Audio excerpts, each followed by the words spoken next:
So I made my own dress form and the process was honestly ridiculous. I've been doing more altering and sewing for shoots lately, but since I'm still learning, I didn't want to spend half a fortune on a professional dress form, and I was in the mood for a DIY anyways. So after protecting my skin with plastic wrap, we started the duct taping process to create the mold. Turns out the trick to dealing with the claustrophobia was just zoning all the way out to a happier place, or really just a neutral place, anywhere else but here. It's not fun here. So this is what it looked like once it was done. After about an hour and a half, I got to escape from my duct tape prison, so I closed the back seam, arms, and neck, and here it is. This is weird.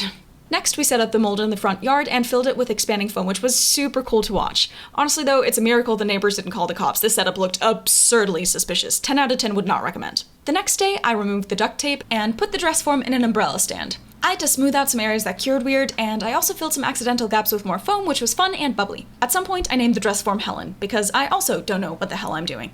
After sealing everything with paint to prevent flaking, I came to the crushing realization that Helen's arms would be in the way of a ton of designs, so I had to take them off. The last thing I did was sew a fabric cover. This was my first time pinning anything ever, so I was very confused, but ultimately I got the sewing done and added a drawstring at the bottom. So here's the completed dress form. It's not perfect by any means, but it also doesn't have to be, so that's okay, and I'm so excited to use it to craft things.